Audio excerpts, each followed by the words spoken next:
Hi, my name is Tom Antos and you're watching Adorama TV. So this is part one of a three-part video where I'm going to show you guys how I produce a music video. Like any video, it all starts with an idea. So this is a music video, so it obviously started with a song. I had to listen to it. The song is very fun, upbeat, and it's a love song.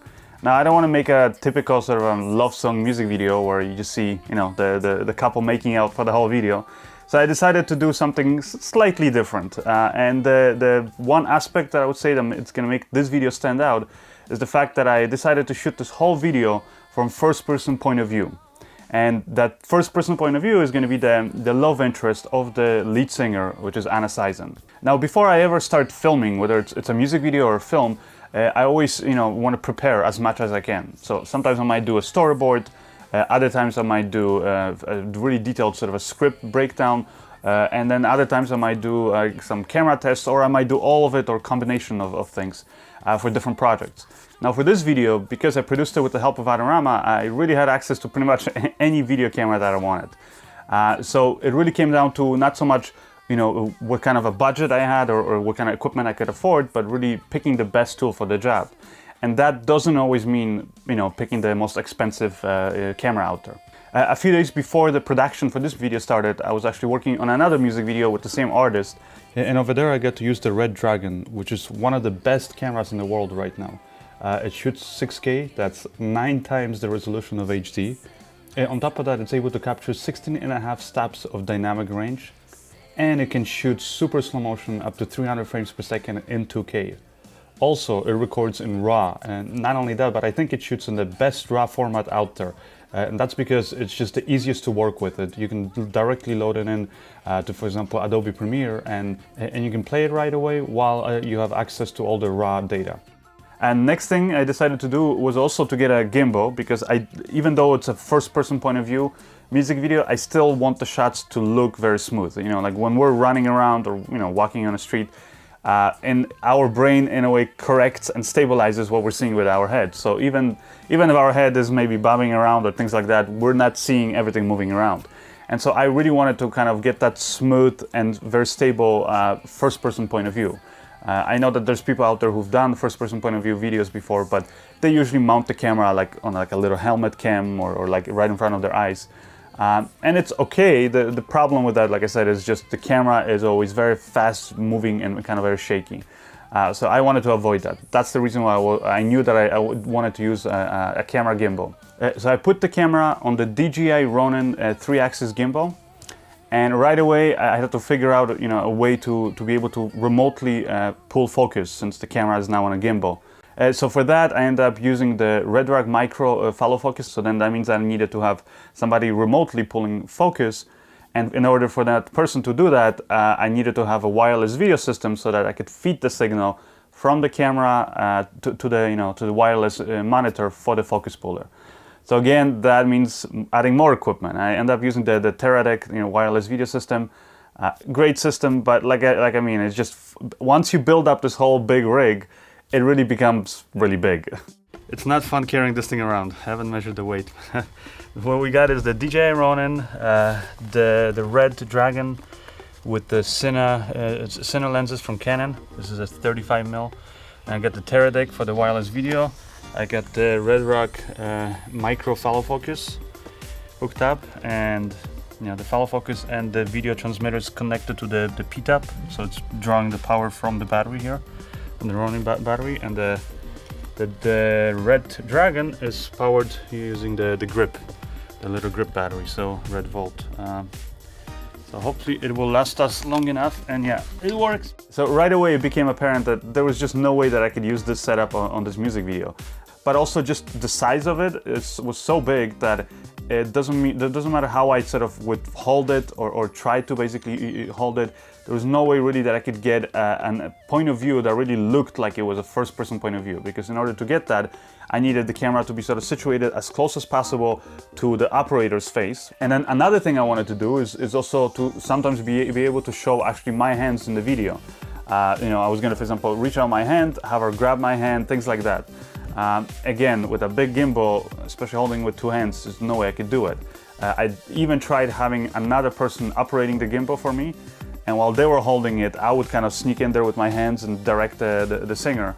But even that, it didn't really work because, again, the size of the rig was so big that my hands couldn't really extend that much past the camera. So they weren't really that visible in the shot. So the next gimbal I ended up testing was also from DJI. It was the DJI Ronin-M. It's very similar to the other gimbal. I would say it's kind of a scaled down version of it. And it's obviously meant for smaller cameras, mostly for these kind of DSLR, DSLM type of photo cameras that also shoot great video. So the gimbal worked great. The only problem I would say is that once I ended up adding, like I said, the FollowFocus, wireless video system, all those things, it really was still too heavy to use. So I knew I needed some kind of a 3-axis camera gimbal support in order to be able to carry all that weight, for a whole day of shooting. So one of the systems that I tried was this 2-arm spring system where you kind of put the gimbal on it. It was actually itself so heavy it was very uncomfortable to wear.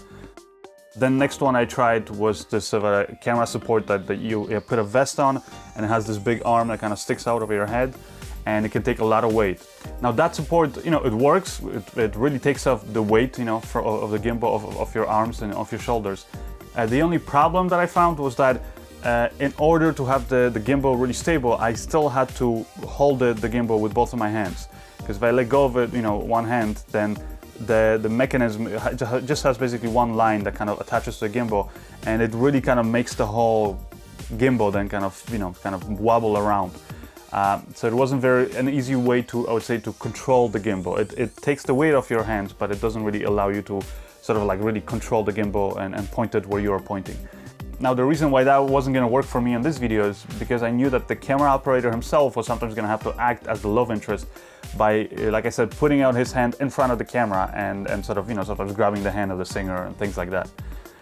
So that means that he basically had to take one hand off the gimbal, and the second he did that, the whole gimbal was kind of wobbly. Another support that I tried was from Atlas Camera Support. That one worked pretty well. It actually has 2 separate attachment points, so you can even completely let go of the gimbal, and you can even put out both hands in front of the camera.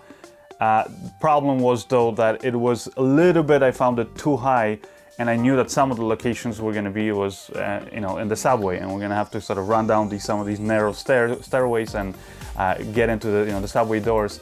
And last thing I wanted was for one of these rods to basically get caught on something and cause an accident or something like that. So that's one of the reasons why I was like, okay, there's no way that I can use this gimbal, so I had to look for an even smaller solution.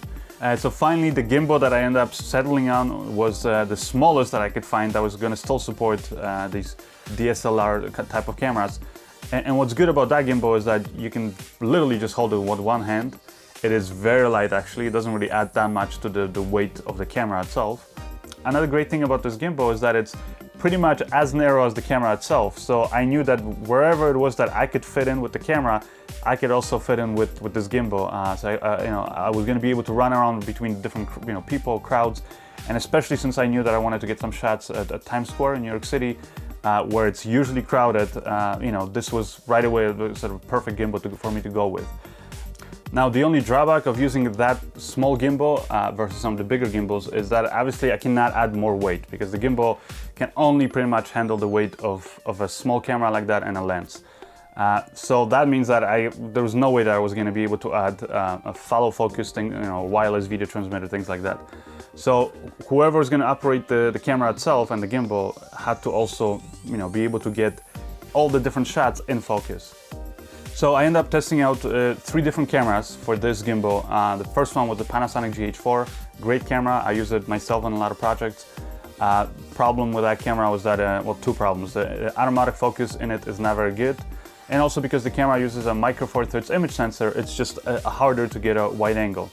So the next camera I ended up testing out was the Sony a7R II. A great camera, great size, weight, and it has pretty damn good autofocus. But then, right before the video shoot, I got word from Adorama that they just got their hands on the latest, which was the Sony a7S II. And knowing that is the new low light king, I've kind of opted basically to go with that camera.